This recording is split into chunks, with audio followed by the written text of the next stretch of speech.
$2 million. That's what Tom Brady earned in 2014. He was the starting quarterback for a team that would play in the Super Bowl. 2 million backup quarterbacks made more, rookies made more. But he took it. He did it again in 2017, $1 million while his team hoisted the Lombardi Trophy. Over his 23-year career, he left an estimated $60 to $100 million on the table. He renegotiated 6 of his 9 contracts before they expired on purpose, so his teammates could get paid. Now, in October 2024, the NFL's 32 owners voted unanimously to let him buy 5% of the Las Vegas Raiders, at a discount so steep it took 17 months to get approved. And his reported $375 million deal with Fox.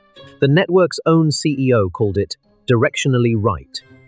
So how did taking less make him one of the richest athletes in history? The answer isn't about football. It's about a strategy most people never see coming, and it starts with a decision that looked like a loss. He is the greatest quarterback to ever play the game. 7 Super Bowls, 5 MVP awards. And yet, in 2014, while starting for a Super Bowl contender, Tom Brady earned just $2 million. $2 million for the best to ever do it. That wasn't a down year, it was a pattern. Across 23 seasons, his on-field pay totaled $317.6 million. Sounds like a fortune, but spread over 2 decades that averages just $13.8 million a year, a number routinely dwarfed by younger, less accomplished quarterbacks. He was paid $1 million in 2017. Again, starting, winning, chasing rings. Why? Because Brady understood something his peers didn't. He renegotiated 6 of his 9 contracts before they expired. He left an estimated $60 to $100 million on the table, on purpose, so his team could spend that money on other players, on weapons, on linemen, on a defense that could win him another title. But here's the question that haunts every front office, every agent, every fan. How much did he actually sacrifice to stay competitive? Picture this, it's 2014. Tom Brady is the face of the NFL, a 3-time Super Bowl champion, and he's playing for a team that just reached the AFC Championship. His paycheck that year? $2 million. Not $2 million a game, $2 million total. Backup quarterbacks across the league were earning more, but Brady didn't blink. He renegotiated his contract, again to free up cap space. The Patriots used that money to sign Darrelle Revis, a lockdown cornerback who helped them win the Super Bowl that season. Therefore, Brady's sacrifice bought a ring. But he didn't stop there. In 2017, with another title in reach, he took an even deeper cut, $1 million. That's less than a rookie kicker. The team used the savings to bolster the offensive line. The result? Another championship. By the time he retired, Brady had renegotiated 6 of his 9 contracts early, leaving an estimated $60 to $100 million on the table. He didn't see it as lost money. He saw it as an investment in winning. Yet here's the question that gnaws at every competitor. Why would a superstar willingly earn less than a backup? The answer isn't about football. It's about leverage. Subscribe to Decode the Business Behind Sports Legends. By 2014, Tom Brady was earning just $2 million a year. That's less than most backup quarterbacks. Yet he was the starter for a team that would reach the Super Bowl. How does that happen?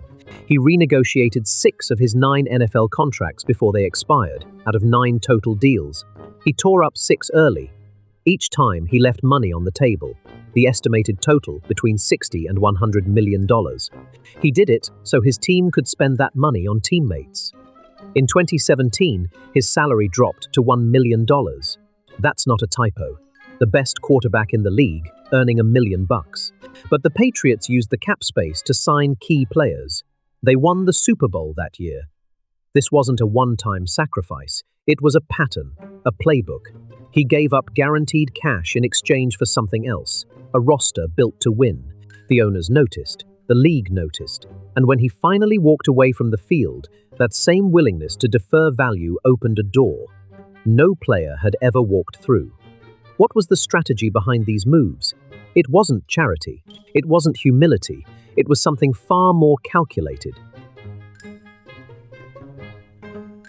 You're in 2017, Tom Brady is 39, coming off a Super Bowl comeback, and his base salary for the season is $1 million. That's less than the backup quarterback on half the teams in the league. He could have demanded a raise. He had the leverage, but he didn't. Instead, he renegotiated 6 of his 9 contracts before they expired, 2/3 of his deals torn up early. Each time, he left money on the table, an estimated $60 to $100 million total. That cash didn't vanish. It went to offensive linemen, to receivers, to a defense that could stop the other team. Brady understood a simple truth. The salary cap is a zero-sum game. Every dollar he kept was a dollar his teammates couldn't have. Therefore, the Patriots built a dynasty, not just on his arm, but on his willingness to take less. They signed free agents. They kept core players. They won. But here's the question nobody asked at the time. If you give up $100 million in salary, how do you ever get it back? The answer didn't come on the field.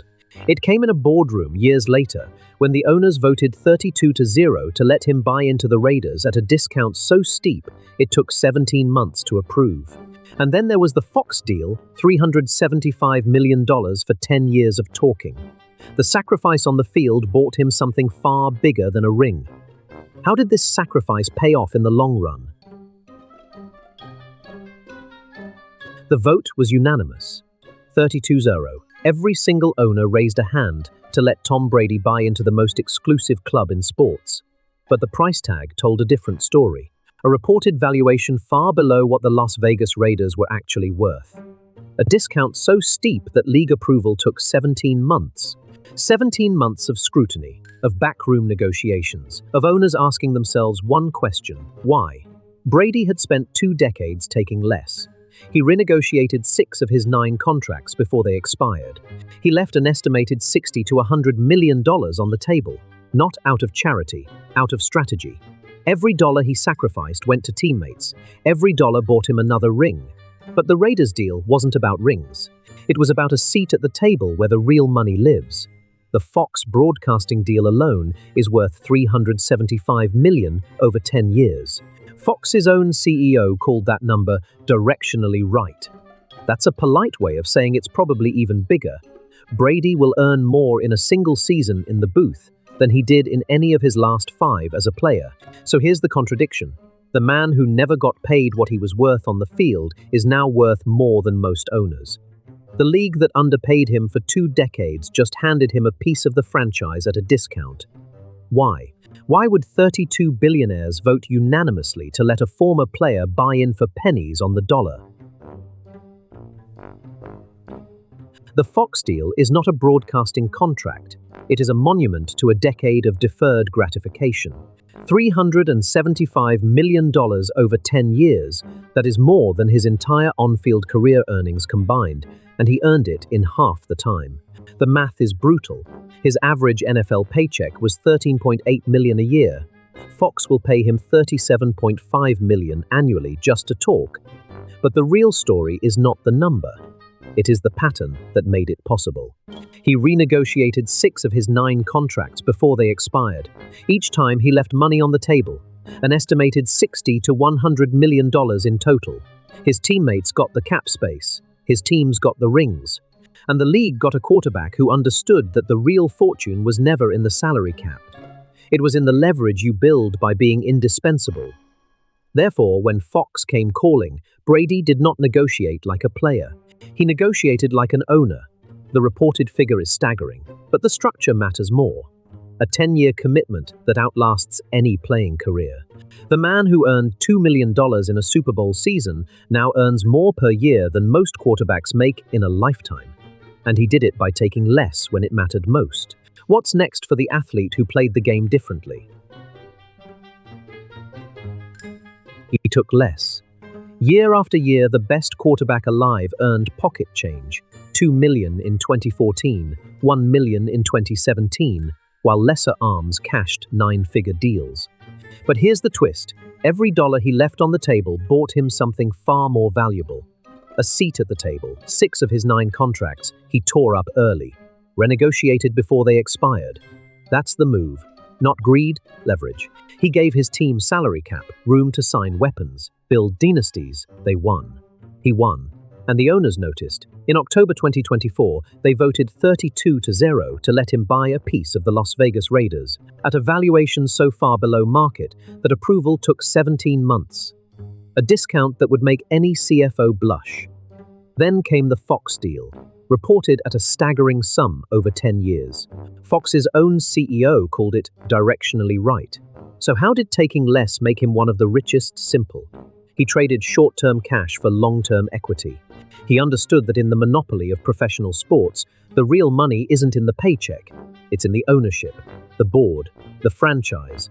The lesson: when you control the game, you don't need the highest salary. You need the highest stake. Sacrifice the immediate for the infinite. Let others chase the bonus. You chase the board. Next time, how a quiet accountant turned a bankrupt airline into a monopoly on misery and walked away with a fortune nobody saw coming. The Monopoly Matrix, where strategy meets the scoreboard.